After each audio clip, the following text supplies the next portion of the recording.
As indicated earlier, good afternoon. As mentioned, my name is Bryan. I'm the President and CEO of the Global Transportation Hub. Some really quite interesting information has been presented here today, but as we stand here between you and the bar, we'll try to be brief if you don't mind. I mentioned to my wife today that I was presenting today. She advised me that I should not try to be too witty or intelligent, just be yourself, she said. So I'm going to try to do that. As I mentioned, she's a lovely woman, but just as a bit of a point of disclosure, John and I have known each other for quite a long time. We actually went to university together, and it was a little disheartening for me when I found out from our fellow presenter, Lynn, this morning that her daughter is actually at the university we graduated from, and when we told her that John and I had graduated there, she was quite saddened, so I'm not sure whether that meant that she really... In any event, I'm here to add to this panel, hopefully in a description of the GTH and our intended impact, and hopefully some comments to assist our regional thinking, if I can.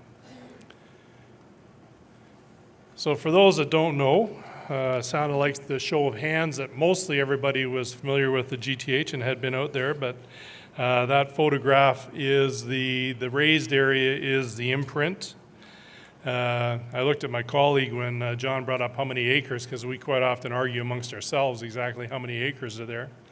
But we think we do know, but it is about 1,700 usable acres in that footprint, which includes the 300 acres in the rail zone, which is to the south, including the CP rail main line. And then the remaining zones are our logistics zone and our commercial services zone. As indicated, it's just to the west of the city of Regina. And the intent here is to build a transportation and logistics hub. Ron's already detailed a couple of those points, but GTH is specifically designed to play a key role in enabling both domestic and international trade, both inbound and outbound. We believe there's many benefits directly to Saskatchewan, including hundreds of new jobs and et cetera, and I'll detail that in a slide in a second. But clearly growing very quickly in our fourth year of operation. The motivation for the GTH, and I think our colleagues at the city and at RROC and et cetera had a great deal of influence in this area, but the access to international supply chains, you know, the fact that the Saskatchewan is the most trade-reliant province in Canada, container capture, access to funding through the Asia-Pacific Gateway Corridor, but mostly the collaboration between a Class 1 railway to build our economy. I have to get together with Ron on our numbers, but somewhere between 66 and 75% of what we produce in Saskatchewan has to leave our borders. So critical is that trade component and the infrastructure necessary. That's why we believe the GTH is such a important economic property from that perspective. You know, some key elements being part of that Asia-Pacific Gateway, the central location between the coasts, actively located in that central North American trade corridor, and access to the national highway system. Strategic location here, and close proximity to the major Canadian population centers, but when you map it, this is the real key, is that access within one-day truck transit to 60 million people and within two-day truck transit 270 million people. Really, really important from an infrastructure point of view. Intermodal rail is continuing to grow. It's the fastest growing, but when you look at the tonnage comparisons, the amount of tonnage that is actually still carried by truck is approximately 70% compared to 2% for intermodal rail. So again, differentiate between bulk rail and intermodal rail, but you can see that the truck component, the access to the highway system, all the infrastructure that Ron has already detailed is absolutely critical. Further, what was really critical to us is the new legislation that the province has enacted in terms of Bill 81, the GTH Authority Act, which moves the control of the GTH from municipal to provincial jurisdiction and set the stage for the GTH to become an inland port, a first and major achievement for Saskatchewan. What it really does is allow us to more effectively support the new Saskatchewan Plan for Growth and the economic development objectives. But most importantly, contribute to Saskatchewan's worldwide reputation as a major global exporter. Establishes the GTH as a statutory corporation agency of the Crown, but most importantly for our clients, streamlines the governance and the ownership of infrastructure and assets within the footprint, and really adds to our unique value proposition. Contributing to that as well, we've expended over $35 million in capital expansion internally, roadways, asphalt paving, water and sanitary sewer, all with the assistance of the City of Regina and the RM of Sherwood. But that really continues to add to our logistically superior operation in proximity to the railway and the national highway network. Ron's maps were probably a little prettier, but that's the footprint with the bypass interchanges in the blue. There, that's maybe a little better. And I'll show you quickly another map. You just compare the two. That's the addition of all the recent client developments and et cetera that have come forward. So if you can see, there's been quite a bit of evolution in the last 18 months, and we're hoping to continue that.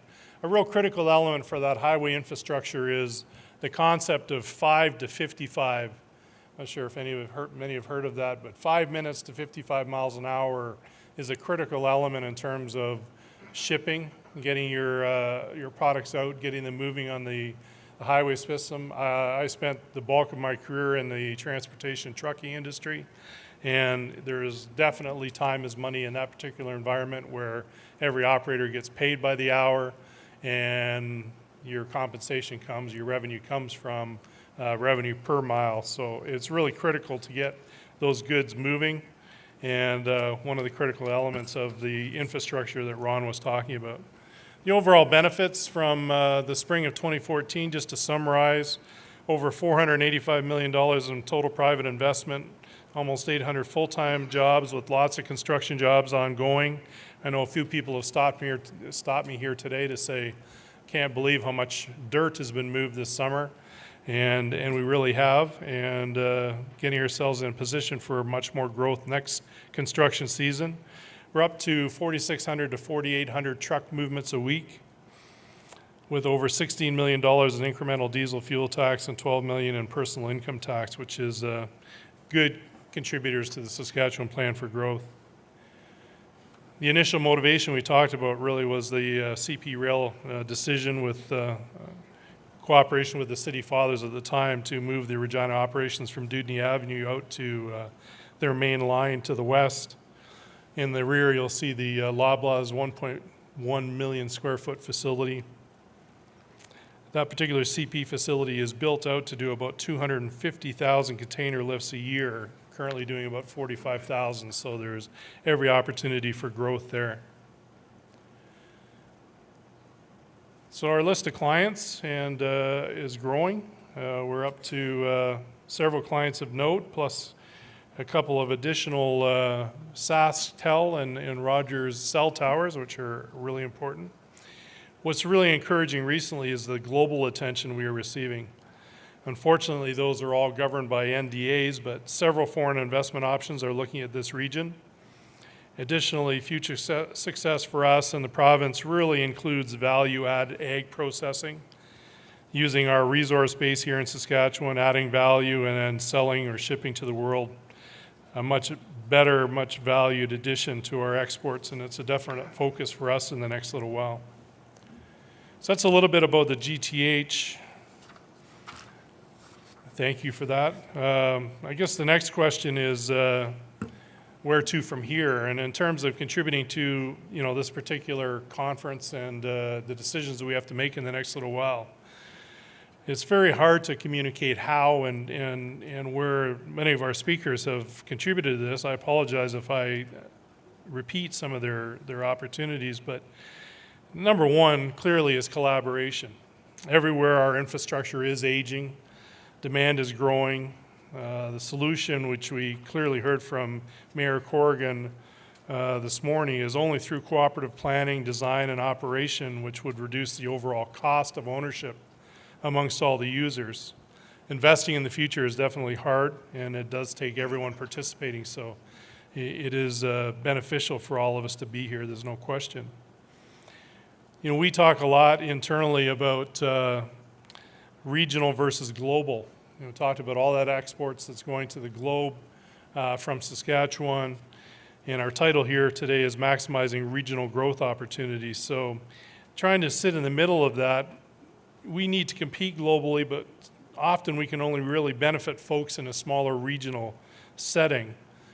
Our part of this overall supply chain really is most beneficial for Saskatchewan, Manitoba, Alberta. I can't be a solution to somebody in Ontario or BC as an example, but I really can be a solution to, you know, a Saskatchewan producer shipping to the world. But the key is the chain, and you don't want to be the weakest link in that chain, and you will have gone a long way to doing your part to enhance the effectiveness if you aren't that weak link. We speak to site selectors on a regular basis, those key people employed by companies to find new locations. And I find their list of attributes is quite interesting when we talk about the regional component. Of course, at the top is, you know, transportation costs, inbound and outbound, logistics infrastructure, highway, intermodal. But labor costs, availability, reasonable housing options, supply chain interruption risk, the business climate, you know, is there love? You know, do governments care? Rent, lease terms, ownership, all those contribute. Taxes and incentives, again, is there love? Utility rates, regional infrastructure, schools, culture, recreation, access to public transit. Those are all on their list. And what that says to me is that no one comes to a transportation hub or industrial park just for that facility. It's a regional thing, and we must be supported by a strong regional network of support, planning, and amenities. Stakeholder cooperation. Across the potential for change, government change, and other influences, it requires local champions to stay the course. A strength backbone in that area, in my mind, is critical. Labor, especially those lower skilled jobs, might be more aided by an affordable housing initiative. I know the mayor just recently undertook that. Those particular efforts are really critical. And as we have done recently, the hub affordable transit is a fundamental item. Pain can generate other victims too in terms of short-term reaction or thinking. Inevitably, we need to think long-term, not 3 to 5, but often 30 to 50-year horizons. Ron's talking about the planning that has been done for this particular infrastructure investment. It takes a long-range plan and a strength of conviction not found in knee-jerk reactions, so long-term gain requires some real diligence.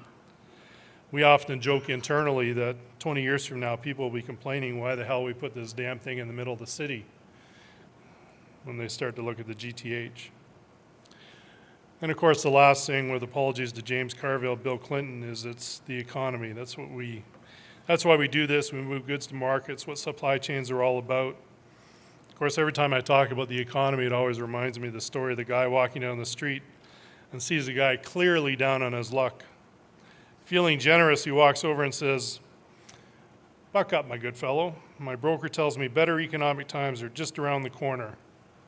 The downtrodden man lifts his gaze and says, "I am your broker." What's next? Well, that's the subject of some review. In our experience, as an example, they didn't anticipate last year its record crop yield. Movement of that product is requiring huge collaboration, is already fraying around the edges, with accusations on all sides boiling up. But there's an old adage, one should never waste a good crisis.